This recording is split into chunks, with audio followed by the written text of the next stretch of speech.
मैं आज पथ निर्माण विभाग एवं अन्य विभागों के मांग अनुदान के कटौती प्रस्ताव के समर्थन में बोलने के लिए खड़ा हुआ हूं। माननीय अध्यक्ष जी, आज मुझे बोलने का अवसर देने के लिए मैं आपका अपने नेता प्रतिपक्ष माननीय तेजस्वी प्रसाद यादव जी का एवं सामाजिक न्याय के पुरोधा गरीबों के मसीहा आदरणीय श्री लालू प्रसाद यादव जी का एवं अपने ओबरा विधानसभा की महान जनता का आभार व्यक्त करता हूं। महोदय, जो अनुदान की जो मांग की गई उसमें मैंने देखा जो बजट 23-24 में जो 9,430 करोड़ का था, उसमें स्पेंडिंग जो की सरकार ने वो लगभग 13,935 करोड़ की, और जो 25-26 में मांग रखी गई है जो 6 लाख कुछ करोड़ का, जो अभी आपने बताया, सॉरी 6,000 कुछ करोड़ का, तो वो लगभग 39% कम है जो एक्चुअल स्पेंडिंग पिछले साल हुई थी उससे। तो एक ये सवाल ये बनता है कि क्या जहां 13,000 करोड़ रुपए पिछले साल खर्च हुए थे, इस साल क्या कम सड़कों की संख्या बनाने के लिए, या फिर अनुपूरक फिर बाद में लाएंगे? एक सवाल ये है। हमने माननीय मुख्यमंत्री जी के वक्तव्य को सुना था जब माननीय राज्यपाल जी का अभिभाषण पे जब वो जवाब दे रहे थे। महोदय, वो कह रहे थे कि पटना आने के लिए किसी भी क्षेत्र से, बिहार के सुदूर क्षेत्र से, पहले 7 घंटे हुए, फिर 6 घंटा हुआ, फिर 5 घंटा हुआ। महोदय, एक वास्तविक सच्चाई ये है कि पटना तक आते आते जो ट्रकों की लाइन पटना के हर बाउंड्री के ऊपर है, चाहे हम उसकी सेतु की बात ले लें जो अपना सेतु बना है, फिर अगर हम नौबतपुर की बात कर लें जो कि NH 139 पे है, ऐसे जितने भी सड़क पटना की तरफ आती है वो किसी भी समय आप आ जाएं, ट्रकों की लंबी लाइन होती है और जाम से जूझना पड़ता है कम से कम 1.5 से 2 घंटे कभी। हाँ,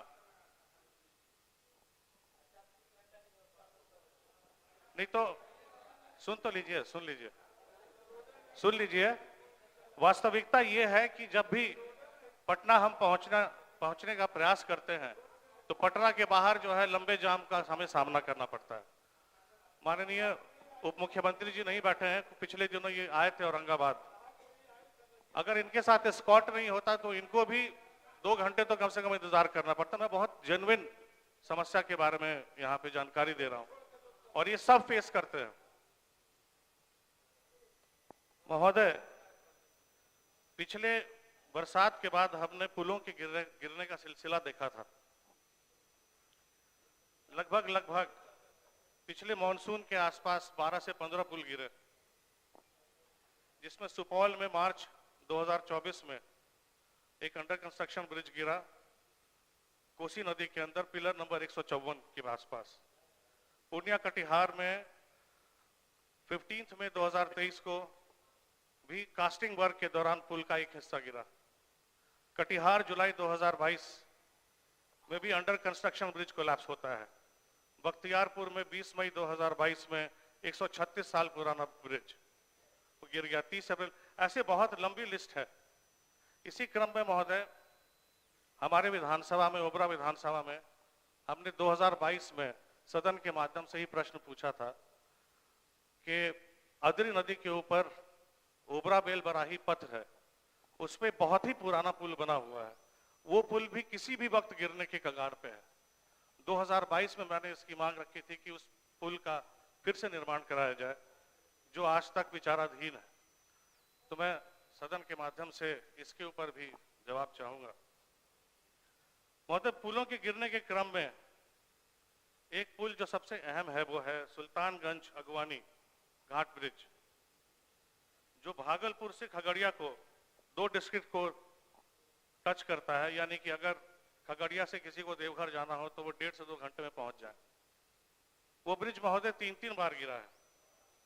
पहली बार पिलर नंबर 5 और 6 के आसपास 30 जून 2022 को, दूसरी बार पिलर नंबर 10 और 12 के बीच में खगड़िया की तरफ 4 जून 2023 को, तीसरी बार जो स्ट्रक्चर था पिलर नंबर 9 पे वो कोलैप्स करता है 17 अगस्त 2024 को। उसके बाद सरकार की तरफ से जब स्टेटमेंट आया, आदरणीय सुप्रीम कोर्ट ने भी इसको संज्ञान में लिया एक याचिका की सुनवाई पे। सरकार ने उस time SK Singla construction company को पेनलाइज करते हुए ये मैंडेट किया कि ब्रिज जो है वो कंपनी अपने खर्चे पे बनाएगी। उसका क्या रहा, उसका क्या स्टेटस है आज के डेट में मुझे नहीं मालूम। कल परसों सुनने में ये आ रहा था कि उस कंपनी को डिबार किया गया, पर क्या डिबार कर देना सजा काफी है? जो एक्सचेकर मनी लॉस हुआ, जो जनता के टैक्स के पैसे जो वेस्ट हुए, उसको हम कैसे रिकवर करेंगे, ये बहुत बड़ा सवाल है। उसके बाद एक्सपर्ट कमेटी बुलाई गई। जो एक्सपर्ट कमेटी थी उन्होंने अपनी जांच में ये बताया कि पुल गिरने की 3 खास वजह थी। एक तो स्ट्रक्चरल डिजाइन, दूसरा खराब मटेरियल का इस्तेमाल, और तीसरा जो टाइमली जो काम होना था, जैसे जितना समय छोड़ना चाहिए था पिलर को कास्ट होने के बाद, उतना समय नहीं दिया गया। तो जब ये डिजाइन का फ्लो आता है महोदय, तो हमने संवेदक को तो घेर लिया, पर उस कड़ी में जब हमने आरटीआई के माध्यम से महोदय इंफॉर्मेशन और मंगाया कि उसके डिजाइन कंसल्टेंट यानी कि जो इस प्रोजेक्ट का अथॉरिटी इंजीनियर अपॉइंट हुआ था महोदय, वो आरटीआई के माध्यम से मुझे पता चला कि ये studio de Miranda associati with JV with MS Rodic construction private limited, इन दोनों के जॉइंट वेंचर को जो है संयुक्त रूप से अथॉरिटी इंजीनियर नियुक्त किया गया था। फिर मैंने रॉडिक कंसल्टेंट की वेबसाइट को खंगाला, फिर मुझे पता चला ये लोग और कहां कहां काम कर रहे हैं बिहार सरकार में। तो जब लिस्ट निकाली हमने महोदय, तो पता चला 2015 से, ये अपॉइंटमेंट भी 2015 में ही हुआ था इनका, रॉडिक का। 2015 से लेकर के इन्होंने सकड्डी सहार सेक्शन SH81 के ऊपर काम किया है एज सुपरविजन कंसल्टेंट। इन्होंने सहार नासरीगंज सेक्शन SH81 पे काम किया। इस प्रोजेक्ट की कुल लागत 535 करोड़ थी। इसी तरह सिवान में 89, वो छोटा सा लिखा हुआ, समझ में नहीं आ रहा क्या लिखा है, ये उन्हीं की वेबसाइट से निकाला हुआ रिपोर्ट है, ये 203 करोड़ का। एग्रीमेंट एग्जीक्यूशन डेट 10 अगस्त, किसी का 4 जुलाई, किसी का 15 जुलाई 2013, 2015, 2016, यानी कुल लगभग 2,000-2,500 करोड़ का प्रोजेक्ट के लिए सुपरविजन कंसल्टेंट अपॉइंट हुए। और आरटीआई के ही माध्यम से महोदय जो जानकारी हमने निकाली कि इस जेवी को कितना पेमेंट का भुगतान किया गया था, इसमें साफ लिखा हुआ है कि studio de Miranda associati with MS Rodic consultant private limited को सुल्तानगंज अगवानी गंगा घाट पुल परियोजना के निर्माण कार्य के अथॉरिटी इंजीनियर के रूप में दिनांक 27/5/15 को कार्य आवंटित किया गया एवं इन्हें अब तक सुल्तानगंज अगवानी घाट पुल परियोजना में कुल रनिंग अकाउंट बिल का भुगतान 63.16 करोड़ रुपए किया गया। अब ये जो फिगर आता है महोदय, ये बहुत इंटरेस्टिंग फिगर इसलिए भी हो जाता है कि आमतौर पे किसी भी प्रोजेक्ट का 1% या 2% जो है कंसल्टेंट्स को भुगतान किया जाता है। अभी तक सरकार ने इस प्रोजेक्ट के ऊपर 1200 करोड़ से ज्यादा का खर्च किया है, और अगर 63 करोड़ का हम एवरेज निकालते हैं तो ये कहीं 5% या 6% के आसपास निकलता है, जो अपने आप में बहुत बड़ा प्रश्न चिन्ह है कि आखिर इतना भुगतान इस जेवी को क्यों किया गया। ये जांच का विषय है। मैं चाहूंगा कि इसके ऊपर भी जो है कार्रवाई कैसे करेंगे, क्या करेंगे, और क्योंकि ये उसके डिजाइन से, उसके सुपरविजन से जुड़े हुए थे सुल्तानगंज अगवानी पुल के, तो क्या इनकी भी बराबर की जिम्मेदारी नहीं बनती है? क्या ये भी सजा के हकदार नहीं है?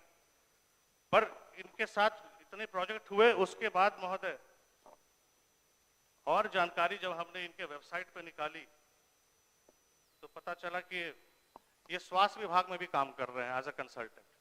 एक बहुत बड़ा योजना ये कर रहे हैं वहां पे, state health society government of Bihar में डिजिटल ट्रांसफॉर्मेशन का, जो कि पूरे 38 जिले में इंप्लीमेंट होना है और लगभग 13,000 प्लस पेशेंट का डेटाबेस जमा करना है और उसको इंप्लीमेंट करना है। ये भी महोदय, इसका इनके वेबसाइट पे ये तो मेंशन नहीं था कि कितना बड़ा प्रोजेक्ट है, इसका क्वांटम कितना है अमाउंट में, पर अनुमोदन ये भी करोड़ों में ही जाएगा। तो आखिर ऐसा क्या है रॉडिक कंसल्टेंट के साथ, किसका एक सीरियल आता था बहुत पहले, ये रिश्ता क्या कहलाता है, देखते थे कलर्स के ऊपर आता था ये रिश्ता क्या कहलाता है। तो ये रिश्ता वाकई में महोदय क्या कहलाता है और किसके साथ कहलाता है, कि रॉडिक कंसल्टेंट का रिश्ता कहां कहां तक है कि जिम्मेदारी तय होने के बजाय हम उसको बिहार सरकार में और ज्यादा से ज्यादा काम दिए जा रहे हैं। तो इस रिश्ते को हम क्या नाम दें, अब तो सदन के माध्यम से मैं ये जरूर जानना चाहूंगा इसके ऊपर जवाब। ये किस्सा तो था महोदय, जितने भी फूल गिरे हैं उसका, अब आगे जो सरकार का जवाब आएगा उसको हम देखेंगे क्या आता है। अभी हमारे साथी कह रहे थे कि केंद्र के द्वारा बहुत सारे एनएच के एक्सपेंशन और 3 लेनिंग 2 लेनिंग का जो है अनाउंसमेंट किया गया है। उसमें महोदय पटना औरंगाबाद NH 139 को 4 लेन में परिवर्तित करने के लिए जब केंद्रीय भूतल सड़क परिवहन मंत्री माननीय नितिन गडकरी जी आए थे गया में कुछ दिनों पहले, वहां पे उन्होंने घोषणा की थी कि NH 139 को 4 लेन बनाया जाएगा। उसके बाद सर्वे भी स्टार्ट हुआ। सर्वे के बाद हमारे जो दिशा की बैठक होती है जिले में, उसमें भी हमारे सामने सर्वे की रिपोर्ट रखी गई कि ऐसे ऐसे ये सड़क बनना है, केंद्रीय मंत्री जी का आश्वासन हो चुका है, आवंटन का इंतजार है। महोदय, कल के अखबार में एक खबर आती है कि इस NH 139 को 4 लेन नहीं किया जाएगा क्योंकि सासाराम पटना 4 लेन बनाया जा रहा है। अब सासाराम जो है औरंगाबाद से लगभग 50-55 किलोमीटर दूर है, तो क्या जिन लोगों को औरंगाबाद से पटना जाना है वो सासाराम आके 4 लेन लेंगे?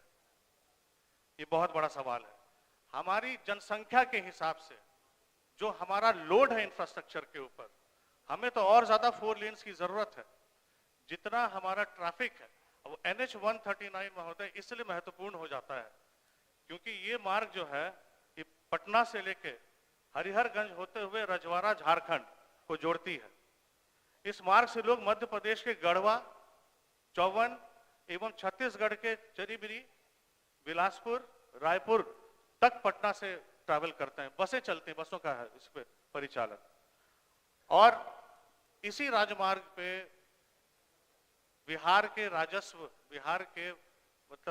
में राजस्व का इजाफा करने वाले सैंड माइंस भी बहुत सारे हैं सोन के किनारे। तो वहां पे ट्रकों की ट्रैफिक का बहुत लंबा चौड़ा वहां पे वो है। तो ये NH 139 मैं फिर इस सदन के माध्यम से मांग करूंगा कि इस सदन से प्रपोजल फिर से जाए केंद्रीय मंत्री जी को और इस NH 139 का 4 लेनिंग जो है जल्द से जल्द कराया जाए। मैं यहाँ इस सदन से मांग करता हूँ। महोदय, जैसा कि मैंने स्टार्टिंग में अपने वक्तव्य में कहा था कि जाम से जूझना पड़ता पटना आने के लिए, उसी तरह महोदय ओबरा दाऊदनगर से जब हम चलते हैं अरवल की तरफ, फिर नौबतपुर आता है। नौबतपुर हमारे साथी वहां के रहने वाले हैं।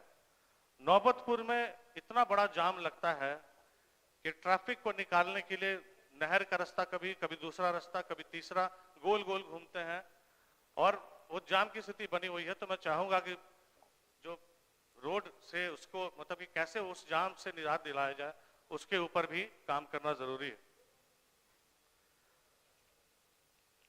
एक और प्रक्रिया होती है महोदय, जब भी सड़क कोई बनता है, RCD का हो, हाँ महोदय, सभापति महोदय, जब भी कोई नई सड़क बनती है तो उसके लिए जमीन अधिग्रहण की प्रक्रिया होती है। और वो जमीन अधिग्रहण की प्रक्रिया जो है, किसानों से जमीन ली जाती है और जिन किसानों से जमीन ली जाती है उनको इतना जो मुआवजा मिलता है वो इतना कम होता है, क्योंकि किसान के पास खेत के अलावा और कोई संपत्ति नहीं है और जो मुआवजा मिलता है वो इतना थोड़ा मिलता है और इतने देर से मिलता है कि मुआवजे की अहमियत खत्म हो जाती है। वो किसान वैसा किसान है जब उसके घर में बेटी की शादी होती है या किसी की शादी होती है तो जमीन का टुकड़ा बेच करके अपने हिसाब से फिर वो शादी ब्याह करवाता है, पर जब सरकार उसका अधिग्रहण कर लेती है तो उसको सालों साल मुआवजे का इंतजार करना पड़ता है। तो ये मुआवजे की प्रक्रिया को भी जल्द से जल्द कराया जाए और उचित मुआवजा किसानों को मिले, मैं इस सदन से आपके माध्यम से मांग करता हूं। कुछ परियोजनाएं महोदय और है सड़क की, जो कि मैं आपके सामने कहना चाहता हूं महोदय। जैसे अभी हमारे मित्र कह रहे थे NHAI और इंडो पाक नेपाल बॉर्डर पे जो सड़क बन रहा है वो पिछले 12 साल से महोदय बन रहा है और 12 साल से आज तक वो कंप्लीट नहीं हुआ। क्या उसकी समय सीमा तय की जाएगी आने वाले समय में, कितनी जल्दी बनेगा और कितने जल्द उस पर काम लगेगा? दानापुर से कोइलवर तक जो रास्ता जाता है महोदय, वहां भी पूरा जाम की स्थिति बनी रहती है। रोहतास के अंदर पांडु का ब्रिज है, वो भी घोषणा हुई, वो बनना शुरू भी नहीं हुआ अभी तक।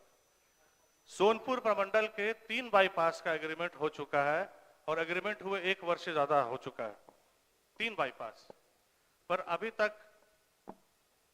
तक 1 मीटर भी काम नहीं शुरू हुआ।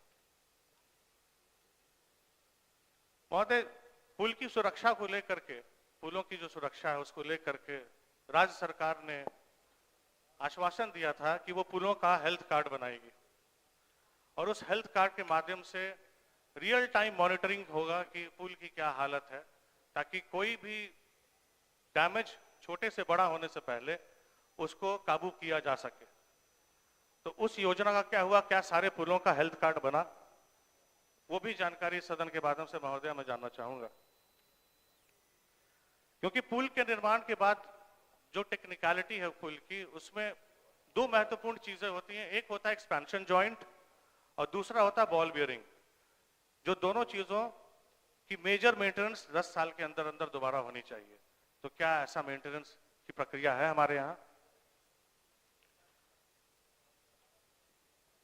महोदय, क्योंकि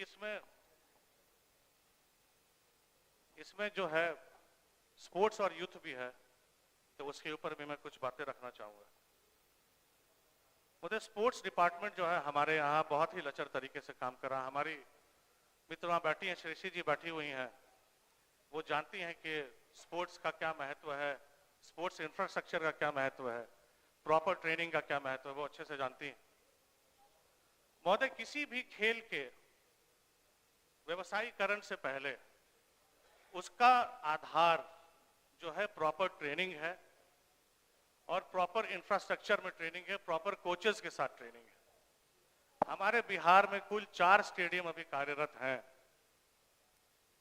एक पटना का ऊर्जा स्टेडियम है, एक मोइनुल हक स्टेडियम है पटना का, फिर एक पाटलिपुत्रा स्पोर्ट्स कॉम्प्लेक्स है और आखिर में जो माननीय मुख्यमंत्री जी के द्वारा बनाया जा रहा है राजगीर में इंटरनेशनल क्रिकेट स्टेडियम है, या स्पोर्ट्स यूनिवर्सिटी जो बना रहे हैं।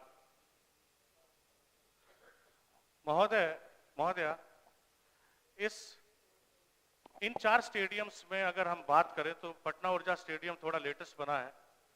मोइनुल हक स्टेडियम का रिकंस्ट्रक्शन प्लान जो है वो पिछले सरकार में आया था, 17 महीने की जो सरकार थी तेजस्वी जी की और नीतीश कुमार जी की, महागठबंधन की सरकार, उसमें उस स्टेडियम को रिवैम्प करने का प्रपोजल आया था, पर पता नहीं उसके ऊपर कोई काम हुआ या नहीं हुआ नई सरकार के बाद, वो भी आपके माध्यम से महोदय जानना चाहेंगे।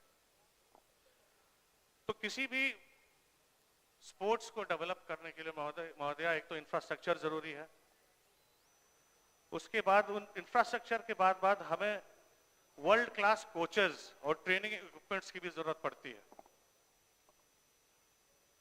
फिर महोदय जो तीसरी सबसे जरूरी चीज है वो है हमारे खिलाड़ियों की सेहत, यानी न्यूट्रिशन रिलेटेड इश्यूज। अभी हमारे यहाँ कोई भी ऐसा सही उपक्रम नहीं है सरकार का जहां पे प्रॉपर गाइडेंस मिले, जैसे कोई स्पोर्ट्स क्लिनिक हो या स्पोर्ट्स कंसल्टेशन कोई ऑफिस हो, जहां पे सही नॉलेज दिया जा सके कि right nutrition versus banned drugs के बारे में जानकारी दी जाए। क्योंकि हमारे युवा जो हैं कई बार जल्दी रिजल्ट को पाने के लिए ऐसे सब्सटेंसेस का यूज करने लगते हैं जो कि नेशनल लेवल पे या इंटरनेशनल लेवल पे बैंड कैटेगरी में माना जाता है। तो वो उसके लिए महोदया एक प्रॉपर इंफ्रास्ट्रक्चर डेवलप करने की जरूरत है। ज्यादा खर्चा नहीं होना उसमें सरकार में, क्योंकि अगर हम एक कंसल्टेशन वाला ही अगर यूनिट स्टार्ट करें, हर जिले से एक स्टार्ट करें, तो भी कई हद तक जो है हमारा कार्य सफल हो जाता है। महोदय, ये सब चीजों के बाद जो चैलेंजेस हमारे युवा आज के डेट में फेस कर रहे हैं और छोटे छोटे बच्चे, वो है ड्रग्स की समस्या। महोदय, हमारा जो जनरेशन है, आने वाली जनरेशन, वो ड्रग्स की तरफ बढ़ती जा रही है। पहले ये बच्चों को आदत दिलाते हैं, जो बड़े बड़े पेडलर्स होते हैं, पहले बच्चों को आदत दिलाते हैं 8 साल के, 10 साल के, 12 साल के, शू वाइटनर्स, पेट्रोल, पेंट थिनर्स, इस तरह के सब्सटेंसेस यूज करके छोटे बच्चों को गुमराह किया जाता है। माननीय सदस्य, संक्षिप्त करें, आपका समय 2 मिनट और बचा। जी महोदय, इस तरह से पहले छोटे बच्चों को गुमराह किया जाता है। एक सर्वे के अनुसार महोदय, पहले 60% एडिक्शन के जो केसेस आते थे हमारी सोसाइटी में, वो अल्कोहल रिलेटेड होते थे, जो कि बड़ों से ही संबंधित था, अडल्ट्स में ही था ये। पर जब से आज के समय में जो है ये 30% जो है स्मैक, कैनबीज जैसे चीजों पे आ गया, और वो भी 80% 18 साल से कम युवाओं के बीच में, इस सर्वे के हिसाब से। महोदय, हमारे युवा हमारा भविष्य है, हमारे कल का बिहार है, हमारे कल का भारत है। अगर हम इनके ऊपर आज ध्यान नहीं देंगे, और मैं ये नहीं कहता कि सरकार ही सिर्फ काम करे इसके ऊपर, ये एक एक सिटीजन का फर्ज है अपने बच्चों को देखना, अपने बच्चों को संभालना। और अगर हम कामयाब नहीं होते तो ये हम सबका कलेक्टिव फेलियर है, प्रशासन का भी, हमारा भी, और सरकार का भी, आम जन का भी। मैं तो कहता हूं मीडिया के बंधुओं को भी कि इस चीज को ज्यादा से ज्यादा जो है डालें पब्लिक डोमेन में। माननीय सदस्य, आपका समय बस महोदय, बस खत्म करूंगा। 4 लाइनें महोदय, सिर्फ 4 लाइन बोल के, अब कहना तो बहुत कुछ था, पर 4 लाइन ऐसे हैं महोदय। सरों पर ताज रखे थे, कदम पर तख्त रखा था, वो कैसा वक्त था, मुट्ठी में सारा वक्त रखा था। वो बदस्तूर चलते रहे, लम्हों को रोक कर वहीं, पर आज न साख उनकी थी और न मस्तकबिल ही उनका था। बहुत बहुत धन्यवाद।